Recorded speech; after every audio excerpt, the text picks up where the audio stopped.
मेरे दोस्तों, भाई बहन, आज इंग्लिश का पार्ट 22 डायरेक्ट इनडायरेक्ट का आखिरी चैप्टर, आखिरी भाग बता रहे हैं। इसके बाद वॉइस चालू करेंगे कल से, और फिर प्रिपरेशन के बाद फिर दूसरे राउंड जब चालू करेंगे तो और पेपर, जो भी पेपर हो रहे हैं उस पेपरों को बताएंगे। तो आज का क्वेश्चन है ये, जो पार्ट 22 में है, डायरेक्ट इनडायरेक्ट स्पीच का ऑपरेटिव एंड एक्सक्लेमेटरी सेंटेंस। हालांकि इस तरह आते नहीं है एग्जाम में, लेकिन दे देने थोड़ा बहुत, ये ना कहने को इसको नहीं बताया गया है। ये तैयारी अगर है, सिलेबस में है, तो तैयारी सब कुछ करना चाहिए, क्या आ जाए क्या नहीं आ जाए। इसलिए दो सेंटेंस, दोनों प्रकार थोड़ा बहुत हेडिंग इसमें दे रहे हैं। अब आज का पहला क्वेश्चन है ऑपरेटिव और एक्सक्लेमेटरी। ऑपरेटिव में he said to me, may you live long. Optative में यहां पर होता है ईश्वर से प्रार्थना करना, इच्छा व्यक्त करना। ऑपरेटिव में तो यहां पर सेड टू को मे यू लिव लॉन्ग, आप लंबी उम्र जिए। उसने मुझसे कहा आप लंबी उम्र जिए, अर्थात हमारी उम्र के लिए ईश्वर से कामना किया उसने। तो यहां पर होगा सेड के स्थान पर wished. He wished,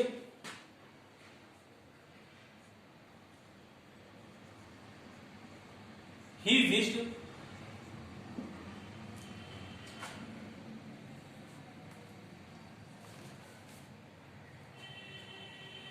direct wished मी लिखो या न लिखो, विश्ड मी लिखो या लिखो ना लिखो, से डायरेक्ट यहां पर हम दैट का प्रयोग कर सकते हैं।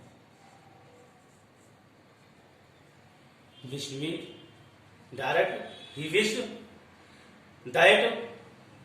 अब यहां पर जो आपका यू सेकंड पर्सन है, सेकंड पर्सन होने से इसके ऑब्जेक्ट में ऑब्जेक्ट मी है, अर्थात आई। मे का might, I might live long।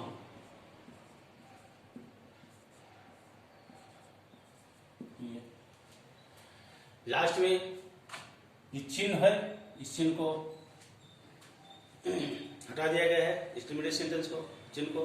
और ये जो एक्सक्लेमेटरी ऑपरेटिव सेंटेंस है, इसको जो यहाँ पर ये एडजेक्टिव बना दिया गया है, अर्थात कंजंक्शन वर्ब फ्रॉम दैट का सब्जेक्ट प्रयोग, आई का प्रयोग हो गया। इस बार हेल्पिंग वर्ब का मे का माइट हो गया ये, और लिव लॉन्ग इस तरह से हो गया ये। इस तरह से पहला क्वेश्चन जो हमारा कंप्लीट हुआ ये। दूसरा, he said to me may God help you. उसने मुझसे कहा कि ईश्वर आपकी रक्षा करे। तो ईश्वर के लिए यहां कहा गया है, गॉड कहा गया, इसलिए प्रेड यहां लिख दो, ज्यादा अच्छा है। ही प्रेड,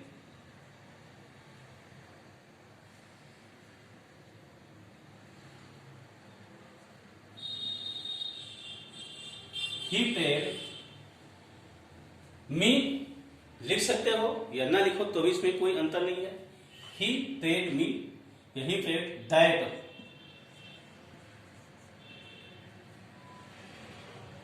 सब्जेक्ट गॉड है, थर्ड पर्सन है, गॉड का गॉड होगा ये।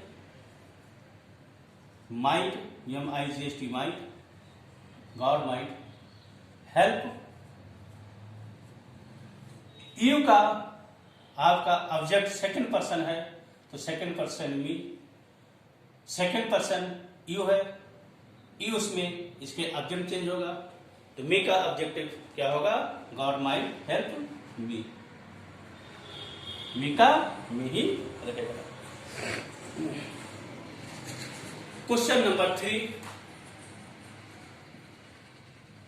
Good bye my friends. मेरे दोस्त नमस्कार। यहां पर गुड बाय अर्थात इसमें कुछ नहीं रहेगा, he where, he where, he where good by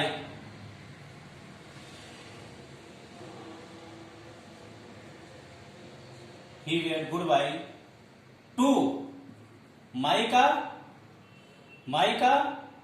his to his friends. इसको दूसरी तरह लिख सकते हैं, he where his friend good bye. इसको दूसरी तरह लिख सकते हैं, are he where his friend. जब यहां हिज फ्रेंड होगा टू प्रयोग नहीं होगा, हिज फ्रेंड गुड बाय।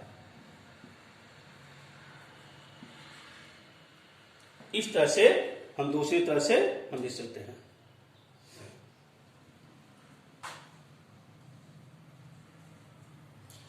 चौथा,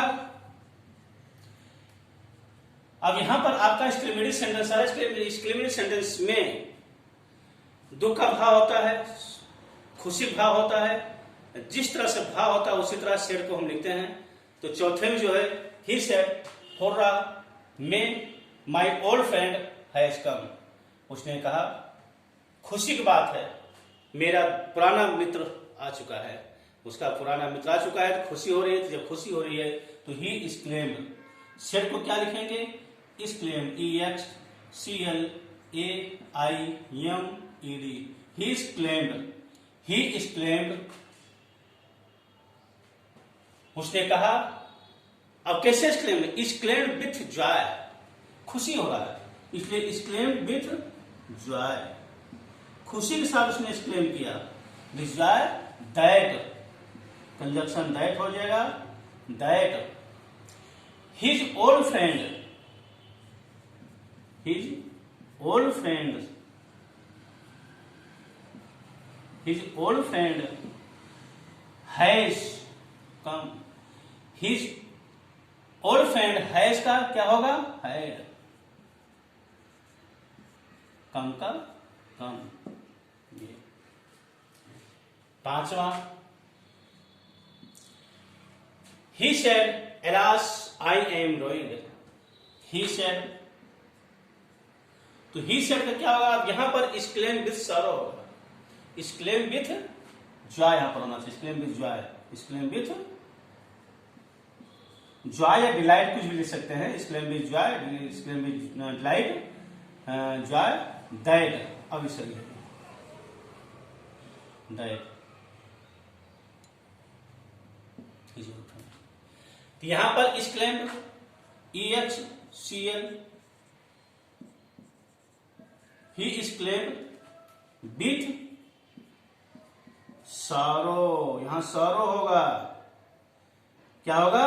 exclaim with sorrow, SORRO, exclaim with sorrow. क्या होगा? ही एक्सक्लेम विथ सॉरो। क्यों? क्योंकि जब एलास होता है, एलास मतलब दुख का भाव होता है। जब दुख का भाव होता है तो यहां पर दुख प्रकट करने के लिए exclaim with sorrow. That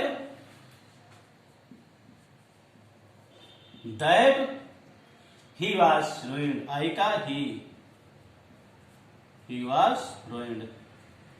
ruined means बर्बाद होना, वो बर्बाद हो गया। RUINED, he was ruined. इस तरह से ये 5 सेंटेंस जो आपके ऑपरेटिव और एक्सक्लेमेटिव 2-2, 3-3 करके इस तरह से बताए हैं बहुत शॉर्टकट में। इसका जब डिटेल हम ऑनलाइन क्लास बताएंगे, डिटेल नियम बताएंगे, नियम के अनुसार और डिटेल्स को बताएंगे। अभी पेपर के हिसाब से इसको हम पेपर जिसको देना है इसलिए शॉर्टकट में बता रहे हैं। कल बहुत बढ़िया चैप्टर वॉइस का चैप्टर चालू होगा, जो कि हर परीक्षा में एक्टिव से पासिव बनाना आता है। उसको कल हम आगे पार्ट 23 में उसको बताएंगे और 10 वीडियो उसकी बनाएंगे। तब उसके बाद हम प्रीपोजिशन और आर्टिकल बताएंगे, जो भी आता परीक्षाओं में। कृपया करके इस क्वेश्चन को, वीडियो को देखकर लाइक और सब्सक्राइब कर दीजिएगा। धन्यवाद।